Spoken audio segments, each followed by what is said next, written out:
Hey y'all, and welcome to Shade in the City. It's your girl Treese, and we're here to go Beyond the Gates, season 1, episode 82. Okay.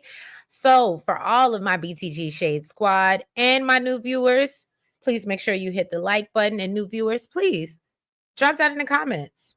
Let us know who you are. Say hey. Would love to meet you. Okay. It's a big community over here. And yeah, I appreciate y'all tuning in. Like I said, this, and for my members, thank you. We had a great live. I got a lot of theories to throw at y'all. I literally feel like our members live is like a members only live is like a focus group.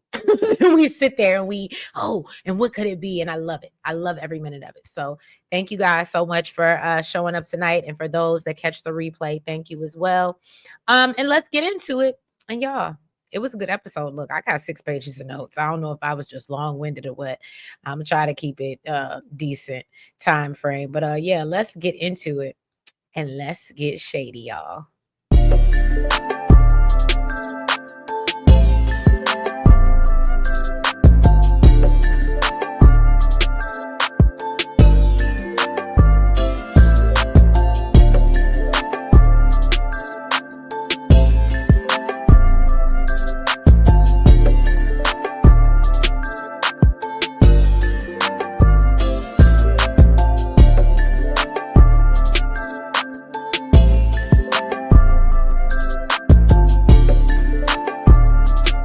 So first, let's start off with the church announcements. All right.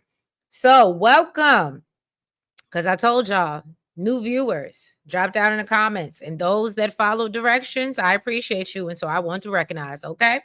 Because y'all followed the assignment. So welcome, Charlene, Woodard, and Shy.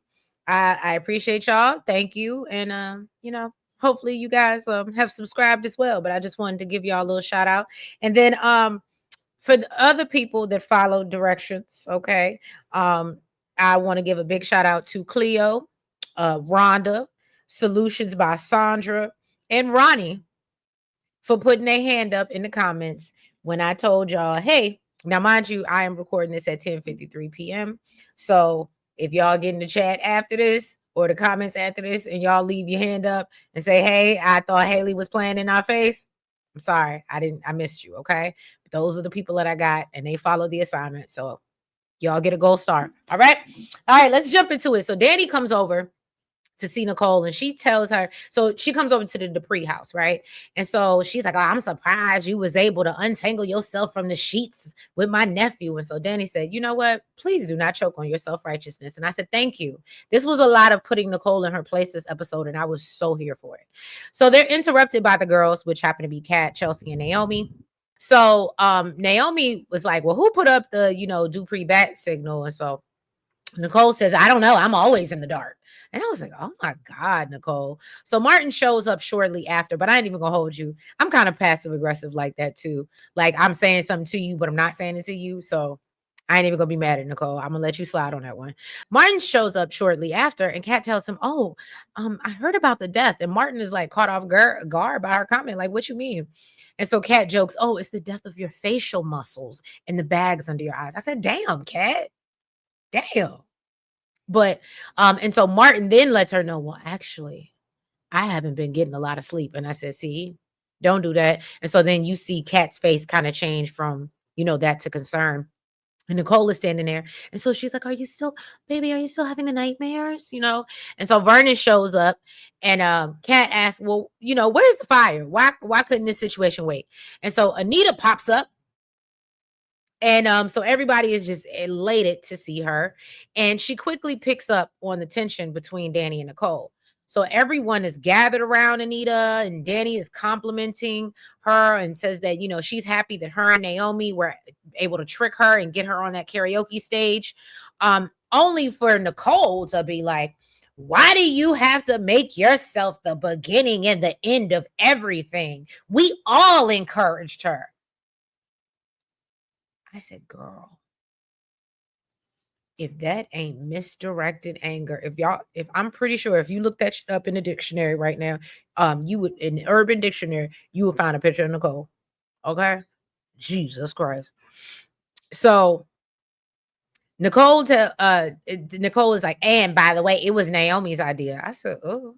So all the ladies recognize the tension, and Kat changes the subject, and she's like, oh, so how long are you here, Gran? And of course, Anita's like, I'm only here for a day. I'm in and out.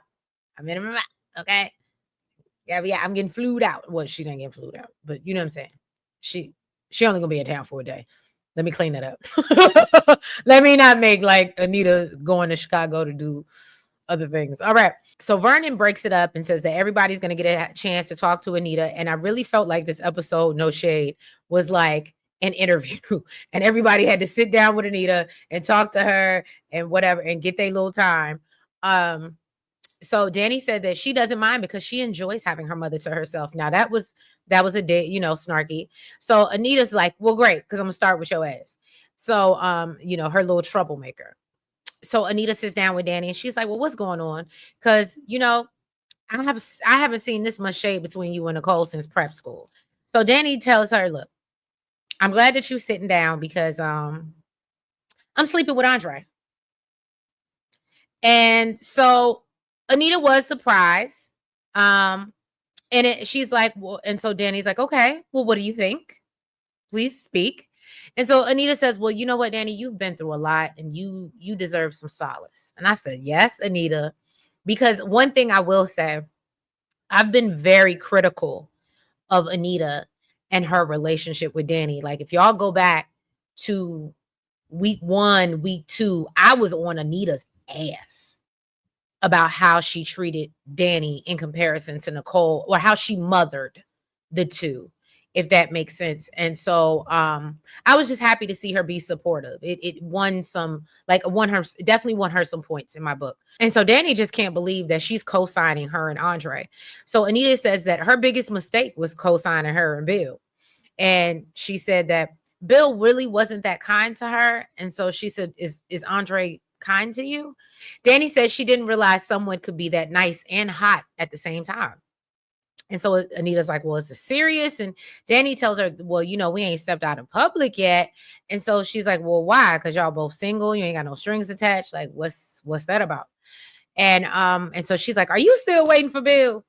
And so Danny tells her she's waiting to stop waiting. And can I tell you, that's a very real feeling. A very, very real feeling. I remember going through like my first like real love like that. And it's not even so much you wanting the person anymore, as you just want to stop wanting them. Because your heart wants what it wants, right? Even though your mind is like, girl, move on. You know what I'm saying? So I understood her in that moment. She said that, Bill is haunting her no matter how fine Andre is. So Anita tells her, focus on Andre. Focus on that. And I was like, great advice. Great advice. So she was like, focus on Andre and time is going to take care of the rest. So Danny feels like, well, Nicole hates me. And Anita's like, Nicole don't hate you. And this is more about her pain. And you know what? I'll talk to Nicole. I'll handle that. And so she's like, how did you know to come home just when I needed you? And I did love this scene because, like I said, I've been very hard on Anita. Now, let's move over to Andre, who happens to be in Ted's office. He lets him know that, yeah, I tried to talk to Nicole, but she has her mind made up that Danny has robbed the cradle. And so Andre says, look, I have never seen Nicole this unforgiving. And so Ted admits, that's my fault because I messed up so badly. And Nicole thinks every secret is a betrayal and says that, her anger will eventually fade and she'll forgive Danny. Ted does say he wishes that Nicole wasn't so upset with Andre, though. And so Ted is like, so what are you and Danny doing? And Andre admits he don't know. They in a situationship. And he advises him, well, just give it a minute and eventually Nicole is going to get on board. And Andre says he doesn't think that will happen because he's all in, but Danny isn't. And I said, that's what it's giving. So Andre leaves Ted's office and he runs into Eva coming into work on her first day on the job. And Andre tells her, you know what, you're going to kill it at your new role. Kudos. Even though he like kind of jokes and picks with her first. So Ted is looking through old photos of him and Nicole in the phone when Eva walks in. And he then takes a picture of her on her first day. Ooh. And so Eva's like, well, who's going to train me on the billing and the payroll? And Ted said, well, I'm going to do it because Kat is unavailable. And so Eva said, no, basically you mean Kat is unwilling. Yeah. And so Then Ted tells her, you know what, don't worry about it. Cat's gonna come around. They start having a conversation about all the work that he's done and how he's so good with this scalpel. And Eva said, oh, well, you must have done cat's nose. My notes literally say, why is Ted tolerating this? You are not going to insinuate that my daughter's nose is fake and I did some work on her. And he just chunks it off to like, oh, well, you know, y'all both have beautiful noses because it's genetic or something like that. And I was just like, I was just so irritated that he didn't like clap back at her. And why I talked about this last recap. Why do they allow them to talk about each other? If they really want them to have this sisterhood that they speak of, why do you allow, and to the parents at that, talk to each other all you want. But what I'm not going to tolerate is Kat, you talking about Eva, because we got to be fair, even though I don't care. And Eva, I'm definitely not going to tolerate you talking about Kat and saying little snide. Ooh, I was hot, y'all. I'm sorry. My blood pressure got raised. You know what I'm saying? I be having good cholesterol and stuff. I don't even be having no problems. You know what I'm saying? So he tells her that, you know, she could probably relate, you know, with being a hairstylist and having clients who want a certain look and want to look a certain way, and then it doesn't come out that way. And that's the one thing that she has that Kat doesn't. So of course, sarcastic ass Eva, woohoo. And Ted is trying to, you know, train Eva, and we can tell that she is quickly overwhelmed. So he tells her, you need to be aware of where me and Carlton are at all times. And I think this is gonna come back to bite Ted in the ass. I really do. I really do. And Eva feels like Ted is speaking to her in code, and he tries to convince her, look, eventually you'll catch on and learn. And Eva said, yeah, maybe in a few years. And so she admits, Kat was right. I can't do this job. And I said, yeah, not without no training. Andre is on the phone and he's telling whoever's on the other end that he's not taking any more assignments that are away. And so they're like, oh, so what's keeping you in the DMV? Just as Ashley happens to walk by. Okay. So Andre ends up ending the call, and he goes to apologize to Ashley for not being able to link up the day before. Ashley lets him know that, you know, Derek has made it official and it's over. So Andre seems surprised and was like, I just didn't think Derek would ever let you go. She's annoying. What do you mean? So Ashley admits, well, it wasn't just him. They both realized from the second he proposed and she didn't accept it that it was over. And so Andre tells her, well, you know, wanting different things doesn't make you a bad person. And Ashley asked him, well, how do you do what you do? She said, you know, I was feeling down, but now I just feel so much better. And so Andre comes back around. He spins the block and comes back around to talk to her later in the day. And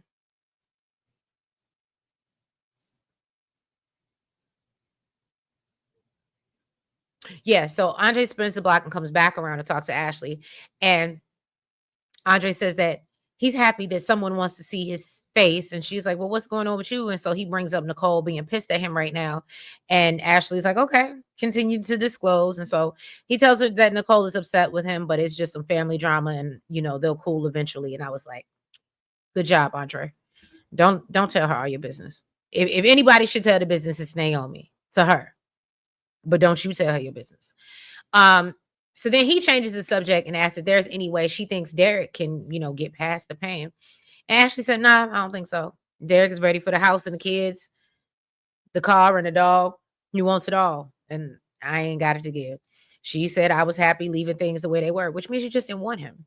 And it was funny because I talked about this on the membership. It reminded me a little bit of, and I'm not faulting her for this, but I said in the membership, I feel like you know what you want, and sometimes what you want isn't necessarily with the person that you're with. And it reminded me of the situation with Jeannie Mai and her husband from the real, and how they were married for like 10 plus years, I feel like, and he wanted kids so bad and she was not willing to have children. And then the minute she divorced him and met Jeezy, which was maybe all of 2 years time, and she was good and barefoot and pregnant. Were they even married before she got pregnant? Anyway, the point is that sometimes you can want things and it just ain't with the person that you with. So, I mean, I ain't even mad at Ashley for, you know. making that decision. She probably does want that, just not with Derek. So she said, there's no way backward or forward, and so she needs to move on. Then she mentions how she knows Andre, has been dating someone, but asks, if it's serious. And so Andre's a little confused when Ashley lets him know that she'd like to go out to dinner. And I said, where are we going with this? Who asked for this? Again, in the words of Deborah Cox, how did we get here? Okay. And so he was like, well, remember we tried this and you like turned me down. And she was like, well, that's because I was dating Derek. But since I'm not anymore, I want to go on a date with you. So he wants to know, well, why me? I just want to prove that there's life after Derek, and you're the best dater I know. So she asked him to go on a date with her at Uptown, and Andre is like worried about them possibly messing up their friendship. And Ashley tells him, there's no need to worry. Just consider it practice. And so Andre ends up agreeing to this date. I don't know why. I don't know why. Well, I know why. Because he has some weird obsession with her. I don't know why. And I wish he would get over it. Like, it's terrible to say, but I would actually hope that he smashes Ashley and the facade ends, and then he goes back to Danny, and that something forms there, and then Ashley's heartbroken. I know that's some evil I just said. I know. Anita gets her turn with Nicole and lets her know that she did talk to Danny, and Nicole is relieved that Anita is back and hopes that she'll put an end to all this nonsense. And Anita lets her know that Andre and Danny are both consenting adults, sweetie. So she asked Nicole, well, what does Danny sleeping with Andre have to do with you? I said, the queen is back. The queen is back. Okay. So Nicole says, Andre is family to her. And Anita says, but not to Danny. And Anita reminds her that they've been wanting Danny to find peace for months, and tells her this isn't about Danny, it's about you. And Nicole says, it's because I'm tired of rationalizing other people's lies. And she tells Anita she doesn't get it because her and Vernon would never lie to her. Nugget. Put it in your basket. Nugget. Because we know they already not telling her about the situation with Martin. I want to see if she got the same smoke for Anita and Vernon, if Martin's secret is ever actually revealed, or once she finds out about it. I would look, but just keep that nugget in your basket. Okay. So Anita tells her that people have been lying to protect the people they love since the beginning of time. And so Nicole disagrees and says that no, people lie to protect themselves from having to face their own actions. So Anita reminds her, look, she knows Danny would never consciously hurt Nicole, and tells her again, it's not about Danny and Andre. She tells Nicole, you got every right to be distrustful, but you're aiming your vitriol in the wrong direction. And we talked about this in the membership. And she said, it's time to blame the people that really hurt you. And it's not Danny and Andre. And I said, right, because it's Eva and Leslie and Ted. That's who you need to be mad at. Now, we done seen her give Ted the business, but we see her just, oh, forgiveness for Eva. But then you want to cuss out your sister for living her life? Girl, bye. Nicole, get a grip. I know you're not going to like that, princess. Now, Vernon has the kids leave the room after Nicole walks out so he can speak to Martin alone. And he tells him basically that the anxiety is rolling in waves so much so that Kat even picked up on it. And Vernon tells him, look, I need you to pull yourself together. And Martin says, I can't stop thinking about this meeting with KKK Kenny coming up later that day. But I'll tell you now, spoiler, we didn't get it this episode, okay? So Vernon tells him once they meet, it'll be over and he can move on. And he makes sure to mention, don't you say nothing to your grandmother. Don't you do it. So Martin's like, well, I don't understand because she already know what happened. And Vernon tells him, look, she knows about 2 years ago, but she don't know about now. And so Martin was like, well, you don't usually keep secrets from Gran. And Vernon used the excuse, I'm trying to protect her so she can pursue her dream. And he doesn't want anything to ruin it for her. So Martin said he understands and he realizes he needs to fake it until the guy blackmailing him goes away. Now, Smitty is picking up food at Orphy Jeans. Somebody mentioned in the comments, and I just want to address it because I love it, because I think we all have the same opinion. How many times did y'all eat damn Orphy Jeans? I understand it's a set and there's things going on, but we got between Uptown and Orphy Jeans, and I understand Orphy Jeans got oxtails and meat, it sounds like a soul food place, so I'm sure there's a variety of things on the menu. But let me tell you something right now. I love me some oxtail, but I can't eat it that often. Okay. So yeah, we gotta pivot. Can we go to the hotel restaurant that Eva and them is at?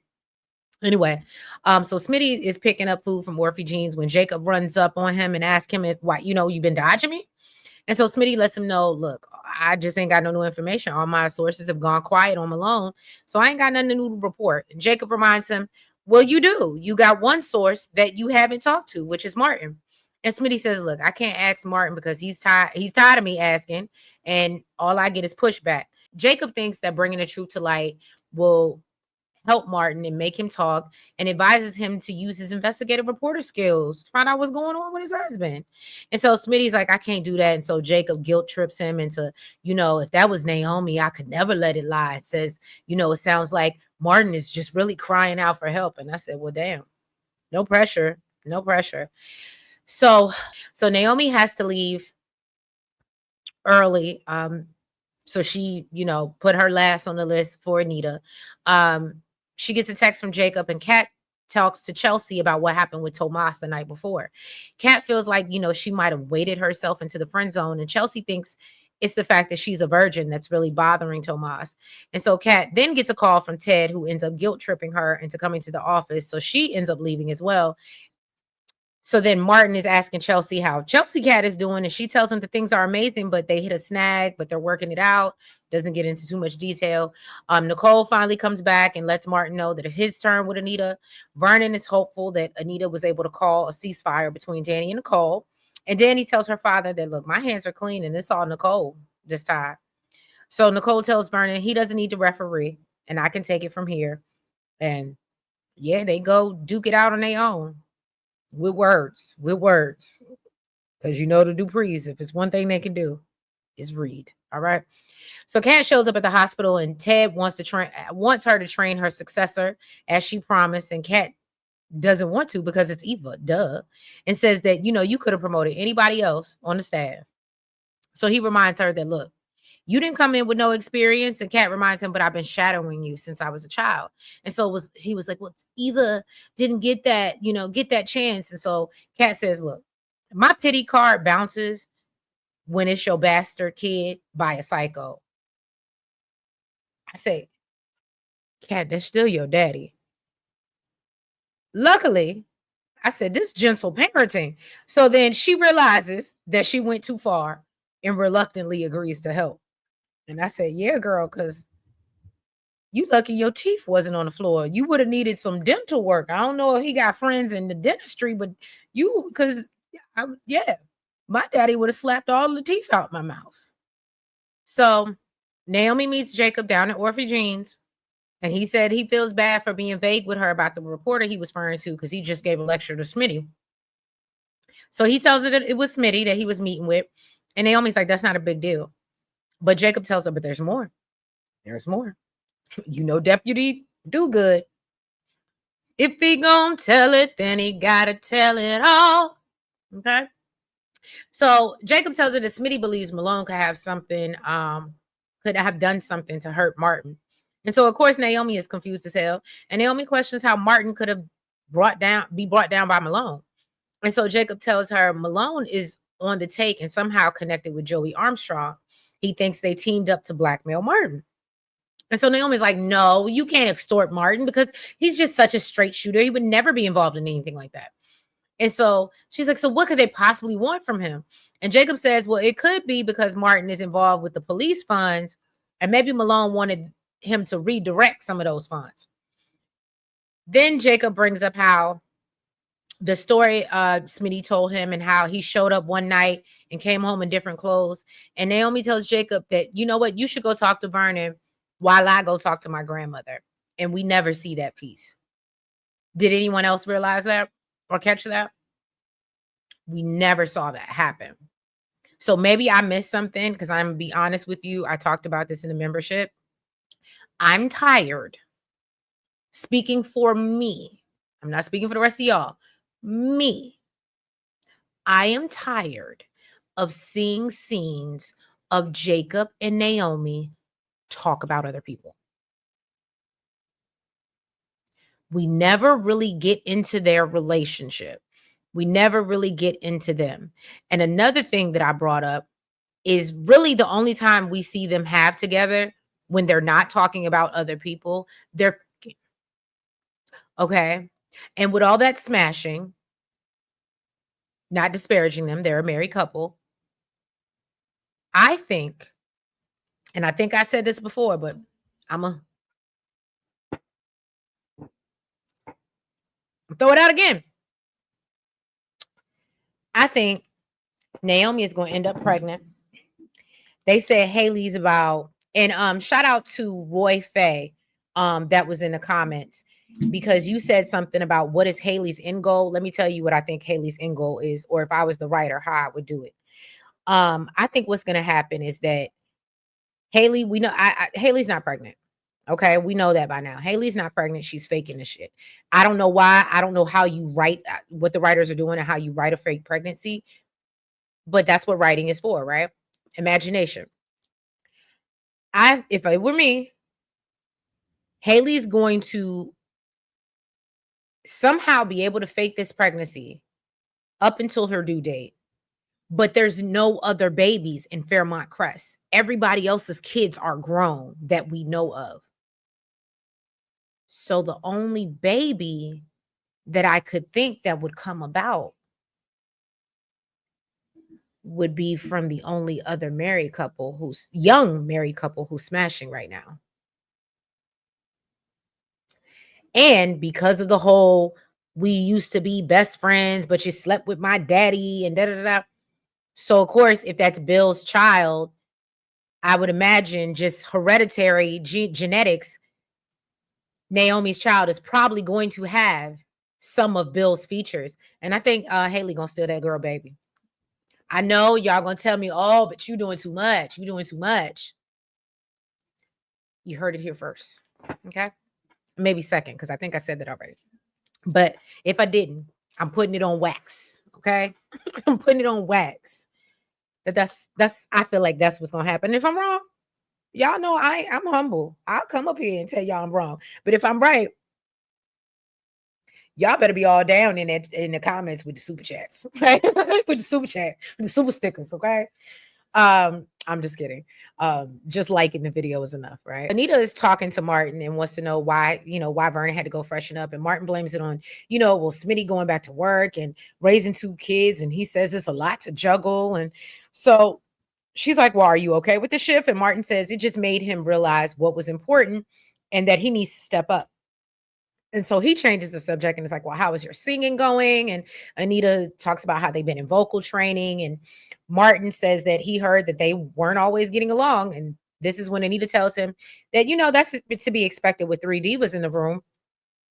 And so Martin is like, yo, I just can't wait to see you perform.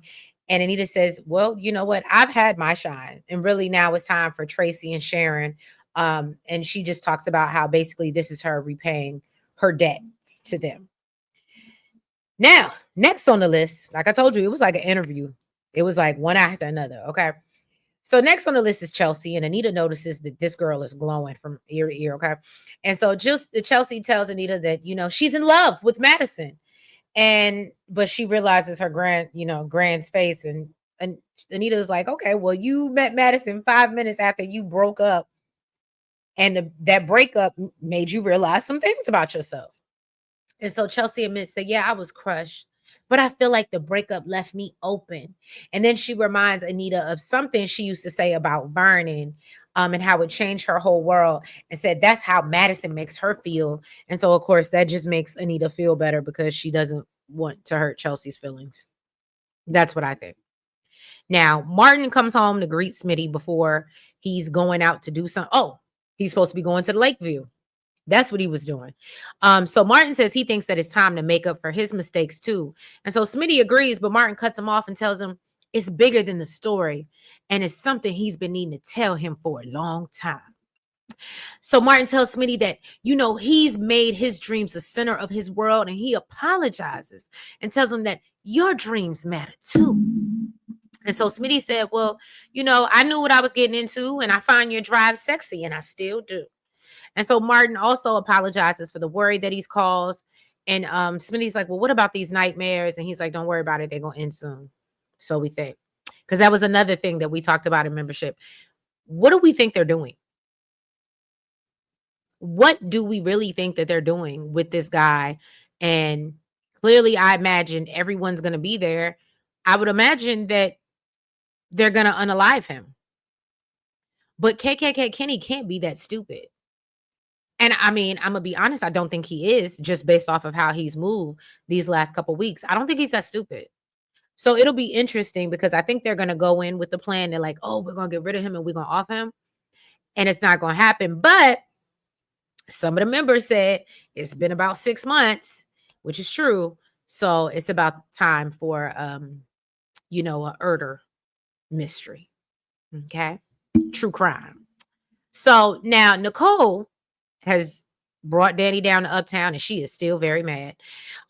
She's speculating on what Danny could have said to Anita to make her approve of messing with Andre.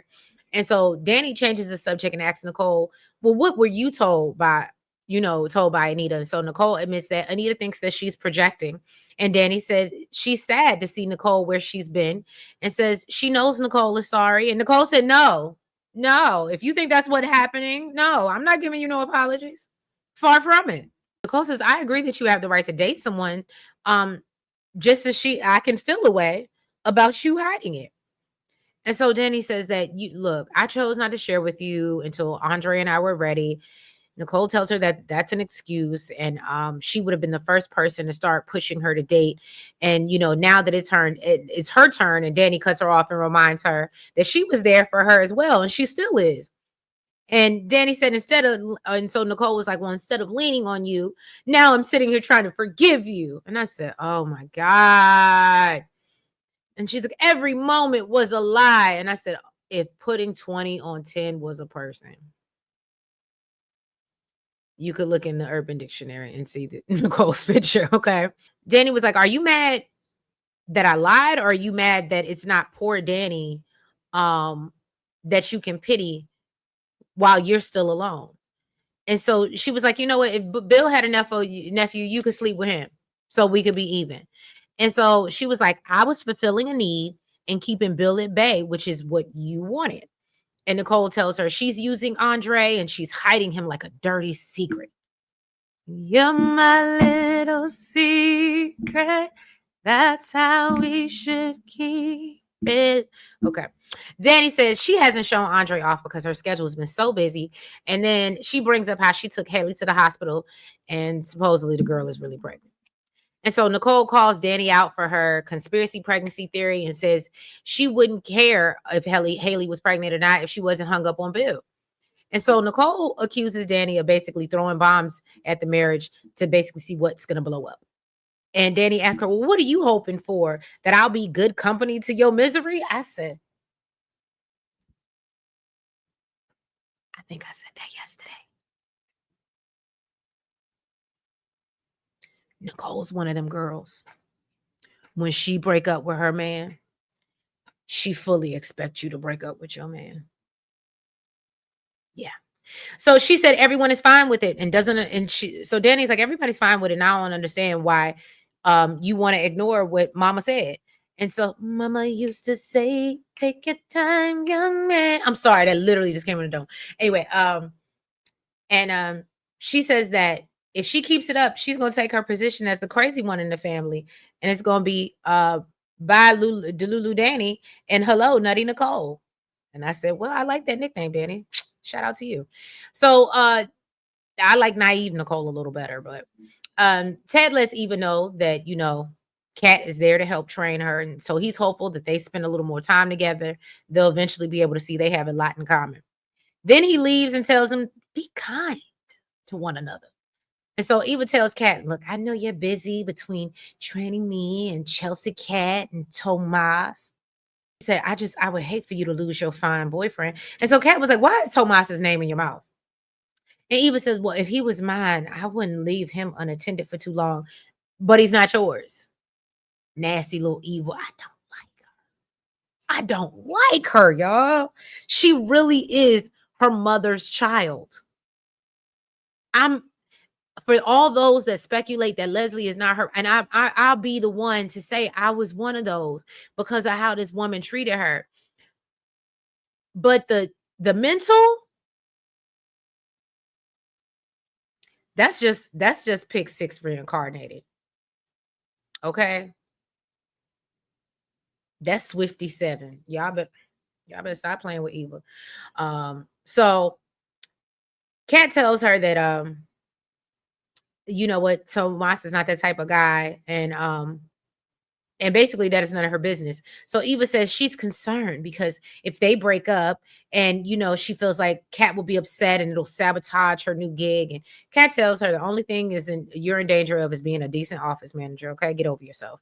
So she starts training Eva on what she needs to know, and Eva comments on how weird it is that Kat is being nice to her. And Kat said, please don't get used to it. Please, please. This is not a thing. She said, I just don't want my daddy and Carlton blaming me for you flop. So she said, so I'm gonna make you look good, even if it kills me. And it just might. And then finally we see Vanita. We see we should call them that. We see Vanita, Vernon and Anita. Okay, God. So we see Vanita, and Vernon tells her that he wants her to stay in Chicago until she gets things right. And Anita talks about how much she's missing things in her life and bringing up all the kids and their issues. And Vernon promises that everything's going to be okay until she gets back. Maybe different, but it'll be okay. And so Anita's like, is there something that you're not telling me about what's going on in our kingdom? And he just tells her that he loves her. And the look on his face, you can tell. And that was another thing that we discussed in membership too. I think that Anita is giving real Grisel de Blanco, real, she's the godmother. Like, she's giving real boss vibes. She's the one behind she pulls the strings, is what it's giving. But yeah, y'all. So I hope you enjoyed this recap of Beyond the Gates, season 1, episode 82. If you have not already, please make sure you hit the like button. Make sure that you guys comment like y'all love to do. Make sure that you guys subscribe if you haven't already. And make sure you hit the notification bell and follow us on all the platforms. We're on TikTok, the IG, the Facebook, and the Blue Sky. All right. But love y'all. Thank y'all. And I will catch you for Friday's episode. I'm going to try really hard to get it out because I got to get on the road to go to North Carolina tomorrow. So I'm going to try to get it out before I head out. And if not, then you're going to get a Saturday special. But love y'all. Thank y'all. Have a good night and happy Friday. Bye-bye.